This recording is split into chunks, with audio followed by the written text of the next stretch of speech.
J'ai publié une vidéo par jour sur ma chaîne YouTube pendant 30 jours et aujourd'hui il est temps de faire le bilan, de te montrer mes chiffres, est-ce que ça m'a aidé à faire grossir la chaîne, est-ce qu'au contraire ça l'a plombé et quelles décisions est-ce que j'ai prises pour la suite. Je te propose qu'on regarde tout de suite les statistiques sur mon ordinateur et comme tu vois en termes de vues sur YouTube, on a quand même une hausse qui est significative et d'ailleurs YouTube nous le dit instantanément, vous avez mis davantage de vidéos ce qui a permis à votre chaîne d'enregistrer 53% de vues en plus que d'habitude. On est à 181 000 vues, soit 50 000 vues de plus que d'habitude, donc c'est quand même pas rien. La durée de visionnage aussi augmente de 2400 heures et le nombre d'abonnés, ça change pas grand chose, on est à peu près comme d'habitude. Au niveau des revenus, donc de la publicité YouTube, c'est pas très important pour moi, c'est pas comme ça que je gagne ma vie, mais on est à 274 € de plus que d'habitude. Donc globalement tous les chiffres sont en hausse. Maintenant on n'est pas non plus sur un 2 fois, 3 fois, 10 fois.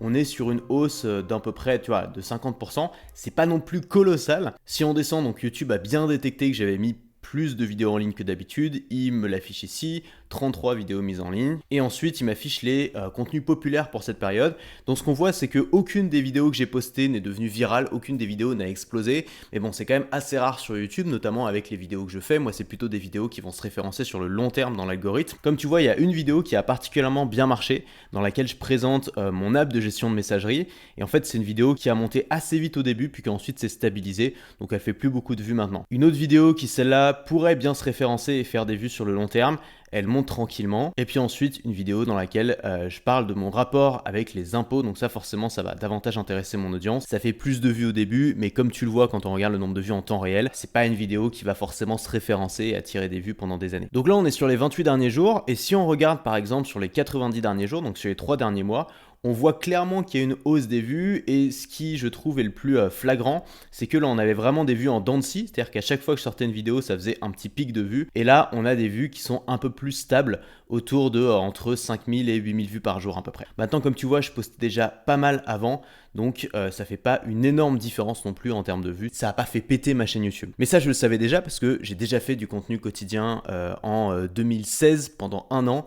Et donc voilà, pareil, ça avait pas fait exploser ma chaîne, mais ça avait eu un impact qui est quand même intéressant et je te reparlerai un peu plus tard. Alors maintenant, on va regarder d'autres chiffres qui m'intéressent davantage que le nombre de vues, c'est le nombre d'inscrits. Donc là, j'ai le nombre d'inscrits total qui viennent de ma chaîne YouTube, c'est-à-dire les gens qui ont cliqué sur des liens que j'ai mis dans ma description et qui se sont inscrits à ma liste email pour accéder à une formation par exemple, pour recevoir un PDF gratuit ou simplement pour rejoindre ma newsletter. Et on voit que on est à 2100 personnes dont 600 qui n'étaient pas déjà inscrits à ma liste email. Donc c'est pas énorme, mais c'est très important pour moi parce que mes inscrits qui viennent de YouTube sont mes inscrits les plus qualifiés. Ça veut dire que c'est des gens qui ont beaucoup plus de chances d'acheter derrière que les gens qui viennent de mes publicités par exemple. Donc 600 inscrits YouTube, ça a une valeur qui est quand même très importante. Et si on compare ça par exemple avec les chiffres sur 3 mois, on voit bien en regardant la courbe qu'il y a eu un gros pic d'inscrits quand même pendant ces 30 derniers jours, puisqu'on est passé d'à peu près une cinquantaine de nouveaux inscrits par jour à presque une centaine de nouveaux inscrits par jour. Alors ce qui m'intéresse moi avec cette stratégie, c'est de planter des graines. C'est-à-dire que je sais que la plupart des vidéos que je poste vont pas devenir virales ou vont pas exploser. Ma stratégie YouTube est pas basée là-dessus. Ma stratégie YouTube est plutôt basée sur le référencement et sur la performance long terme des vidéos. C'est pour ça que je fais beaucoup de vidéos éducatives, des vidéos où je me pose, où j'explique des trucs ou alors où je fais des tutoriels, parce que c'est des vidéos qui vont pas exploser sur le moment parce que ça génère pas une curiosité de fou, mais c'est des vidéos qui vont aider les gens sur le long terme et donc ils vont pouvoir bien se référencer dans l'algorithme, comme je t'ai montré dans ma vidéo qui s'appelle Pourquoi c'est si dur de se lancer sur YouTube, où je te montre que mes vidéos qui m'apportent le plus d'audience, c'est des vidéos que j'ai faites il y a plusieurs années et qui souvent commencent à décoller après plusieurs mois, voire après un an. Et donc là, j'ai fait quelques vidéos qui ont pour but de vraiment se référencer. Par exemple, comment faire une belle vidéo. Ça, c'est une vidéo qui peut se référencer sur YouTube. Ou alors, comment créer une vidéo YouTube en 45 minutes. Ça aussi, c'est une vidéo pilier. Ou trouver des musiques libres et gratuites pour YouTube. C'est intéressant quand on regarde ce genre de vidéos parce que c'est toujours des vidéos qui bident énormément à leur lancement, qui marchent pas du tout. Et donc, on pourrait se dire, ça vaut pas le coup de faire ce genre de vidéo. Mais d'expérience, je sais que c'est justement ce genre de vidéos qui bident à leur lancement, mais qui sont référencées sur des mots-clés de recherche, qui peuvent sur le long terme, parfois au bout de plusieurs mois, parfois au bout de plus d'un an, vraiment grossir et porter ta chaîne. C'est aussi des vidéos qui vont t'apporter des abonnés super qualifiés, puisque les gens qui vont s'inscrire en regardant ces vidéos sont des gens qui, a priori, sont des youtubeurs, sont des créateurs, donc des gens qui vont être potentiellement intéressés par mes produits. Un autre exemple de vidéo qui pourrait bien marcher marché, c'est celle-là la meilleure caméra pour se lancer sur YouTube. Tu vois, c'est une vidéo qui n'a pas fait beaucoup de performance au début, comme d'habitude avec ce genre de vidéo, mais petit à petit, elle est en train de se rattraper et elle continue à faire des vues tous les jours. Quelle société créer quand on est formateur en ligne? Ça aussi, c'est une vidéo qui pourrait bien se référencer, qui répond à un besoin. La meilleure stratégie YouTube pour les petits créateurs aussi. Et comment se faire des amis quand on est adulte. Ça, c'est une vidéo sur laquelle je mise pas mal. Tu vois, qui n'a pas marché de fou, mais qui commence tout juste à monter et qui continue à faire des vues tous les jours. Donc ça m'étonnerait pas que cette vidéo devienne une vidéo pilier de ma chaîne qui fasse dans les 30 000, 40, peut-être 50 000 vues d'ici les prochains mois. Donc voilà, j'ai planté mes graines et on saura seulement dans plusieurs mois s'il y en a certaines qui grossissent, qui deviennent des arbres ou si elles sont toutes mortes. Maintenant, ce qui est intéressant pour moi, c'est pas de te montrer les résultats bruts, c'est toujours de faire le ratio entre l'effort et le résultat. Quel effort je mets dans la balance pour quel résultat? Autrement dit, est-ce que ça vaut le coup? Et pour ça, on va aller regarder mon Toggle. Toggle, c'est une application qui permet tout simplement de traquer son temps et que j'ai commencé à utiliser en début d'année. Et donc, ça me permet de savoir exactement combien j'ai passé de temps ces 30 derniers jours sur la création YouTube. Et donc, on voit clairement que création de contenu, c'est le pôle sur lequel j'ai passé le plus de temps, plus de la moitié de mon temps de travail, avec un peu plus de 33 heures. Donc, on est sur un tout petit peu plus de 1 heure par jour. Je t'avais expliqué que j'ai trouvé une manière très rapide aujourd'hui de faire des vidéos, notamment parce que j'ai une monteuse et un Minia Maker qui me fait mes miniatures. Et donc, entre le moment où j'ai l'idée de la vidéo et le moment où je l'ai envoyée et donc j'ai terminé ma vidéo, il faut à peu près 1 heure. Alors comme tu le vois, le fait de publier tous les jours, ça a quand même augmenté ma durée de travail. J'ai passé 76 plus de temps à travailler pendant ces 30 derniers jours que pendant les 30 jours précédents et ma moyenne a augmenté de 22% par jour. Alors, est-ce que ça vaut le coup de publier des vidéos quotidiennes sur YouTube? Je suis un petit peu mitigé et je vais t'expliquer pourquoi. Commençons déjà par les bénéfices, les avantages à publier tous les jours. Le premier bénéfice, c'est que ça te force à te créer des procédures. Si tu veux poster une vidéo par jour sur YouTube, tu peux pas te laisser déborder en y passant des heures chaque jour, à t'ajouter plein de contraintes, à essayer de faire des vidéos super léchées et tout. Ça t'oblige à une forme d'acceptation de l'imparfait et ça t'oblige aussi à trouver des systèmes pour travailler plus vite. Et donc ces 30 derniers jours, ça a été vraiment un laboratoire pour moi où j'ai testé plein de modèles de vidéos différentes, parfois avec des PowerPoint derrière moi, parfois avec des screencasts quand je suis en train de faire là, parfois en affichant mes notes sur le côté, en essayant un petit peu de tester différents formats, voir lesquels étaient les plus faciles à gérer pour moi et voir lesquels étaient les plus intéressants aussi pour mon audience, ce qui marchait le mieux en termes de vues. Donc ça m'a permis d'avoir beaucoup de feedback très vite et donc de progresser à toute vitesse. Le deuxième gros avantage, c'est que ça dédramatise la vidéo. Je sais que beaucoup de youtubeurs ont peur de faire des vidéos, ils ont l'impression qu'à chaque fois ça doit être une masterpiece, qu'ils doivent y mettre tellement d'efforts, tellement d'heures, etc. Le fait de dire ok, à partir de maintenant je fais une vidéo par jour, en fait tu te dis plus chaque vidéo doit être extraordinaire, chaque vidéo doit être unique, chaque vidéo doit percer, doit exploser, doit être un succès. Non, en fait c'est juste ta vidéo du jour. Et donc si tu te plantes ce jour-là, si la vidéo elle fait pas de vues ou si la vidéo t'as un peu moins d'énergie que d'habitude, t'en es pas super fier, c'est pas grave parce que demain t'en auras une autre, après-demain t'en auras encore une autre et en fait les gens vont l'oublier très vite. Donc tu vois, moi ça m'a permis aussi de m'amuser un petit peu, de me lâcher, de faire des vidéos que j'aurais pas forcément faites d'habitude. Comme cette vidéo qui s'appelle Lance ta putain de formation. C'est littéralement une vidéo où j'ai eu l'idée le soir, j'étais énervé parce que j'avais encore discuté avec un créateur qui me disait que qui repoussait le moment du lancement de sa première formation et ça m'a énervé vraiment et je suis rentré chez moi et je me suis dit vas-y, j'ai envie de me lâcher, j'ai envie de faire cette vidéo. J'ai allumé ma caméra, j'ai dit lance ta putain de formation et ensuite j'ai improvisé pendant 4 minutes 30. En réalité, je me suis éclaté et je sais que la vidéo a été appréciée. Elle a fait plus de 350 j'aime, ce qui est beaucoup plus que d'habitude. Et quand je lis les commentaires, je vois que c'est une vidéo qui a vraiment aidé du monde à se lancer. Donc tu vois, le but c'est pas non plus de faire seulement des vidéos qui sont pensées pour le référencement,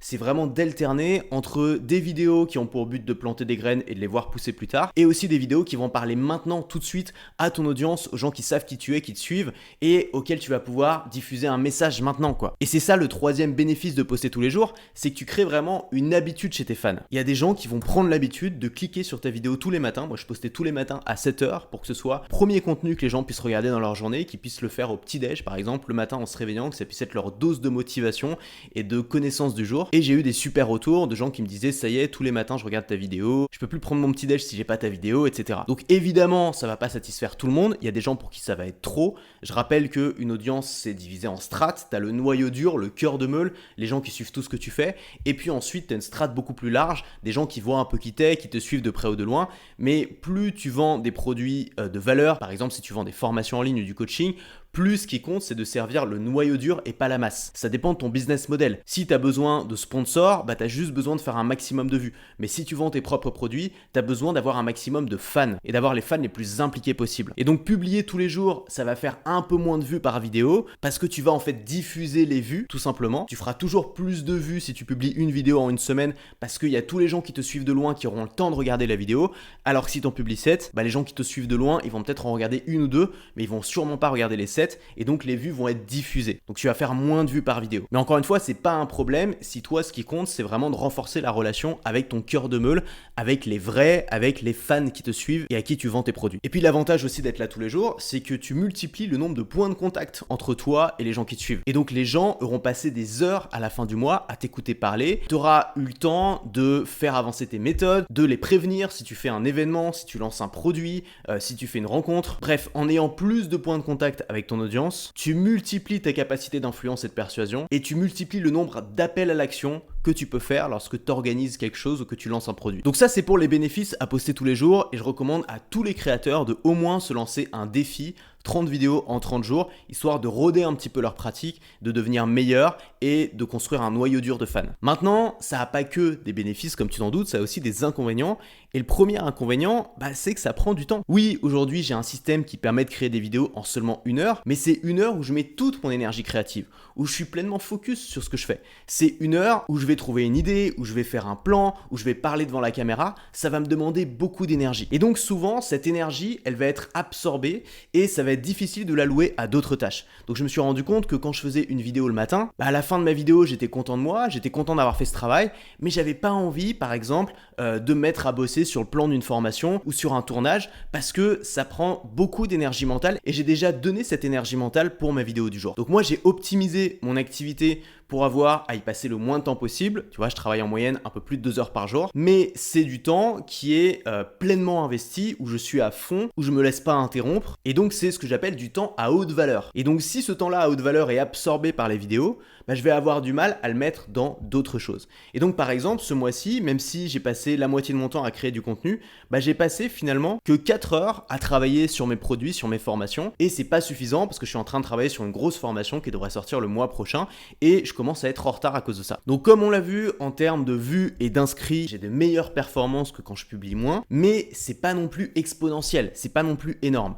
Et donc ça me fait dire que publier tous les jours, c'est pas si rentable étant donné le temps passé et l'énergie mentale que ça demande. Et puis bien sûr, le dernier inconvénient, tu l'as vu, c'est qu'il y a une diffusion des vues, donc tu vas faire moins de vues par vidéo et ça peut être un peu frustrant quand tu as l'habitude, je sais pas, moi j'avais l'habitude de faire entre 8000 et 10 000 vues par vidéo et là je suis passé à plutôt 3 à 5000 vues par vidéo. Donc à partir de tout ça, quelle est la décision que j'ai prise pour la suite? J'ai envie de continuer à avoir une haute fréquence de publication parce que la vidéo c'est mon format préféré, c'est aussi le format qui me permet de toucher le plus de personnes. C'est un format aujourd'hui que je maîtrise bien, j'ai l'équipe derrière, les ressources et les habitudes qui me permettent de créer des vidéos rapidement, facilement et j'ai plein d'idées dans ma liste de vidéos à faire pour les prochains mois. Mais par contre, j'ai plus envie de poster absolument tous les jours parce que ça prend du temps, notamment sur la création de la formation et sur les tâches business qui sont importantes aussi pour moi puisque je le rappelle, avant d'être youtubeur, je suis quand même formateur. Et donc j'ai décidé de tester quelque chose de nouveau que j'ai jamais fait jusque-là, c'est l'alternance. C'est-à-dire, au lieu de poster une vidéo par semaine ou 3 vidéos par semaine et tout batcher en une journée et puis le reste du temps de bosser sur autre chose, ça j'ai déjà essayé, j'aime pas du tout. Moi, j'ai besoin d'avoir une mission par jour et de m'y mettre à fond. Et donc, ce que je vais faire à partir de maintenant, c'est que un jour sur 2, je vais créer une vidéo YouTube. Donc par exemple, le lundi, je fais ma vidéo et je fais rien d'autre. Le mercredi, je fais ma vidéo. Le vendredi, je fais ma vidéo, le dimanche, je fais ma vidéo, et ainsi de suite. Et les jours de creux, donc les autres jours, ce que je vais faire, c'est que je vais bosser tout simplement sur mon business. Donc il y aura un jour contenu, un jour business, un jour contenu, un jour business, un jour contenu, un jour business. Et le jour business, je vais travailler sur toutes les autres choses qui sont importantes dans mon activité, à savoir évidemment la création de produits, les lancements, les pages de vente, les marketing, les tunnels de vente, les webinaires, toutes les choses qui ramènent directement des revenus. Je pense que ça peut bien fonctionner avec ma manière de travailler, apporter un bon équilibre à ma vie.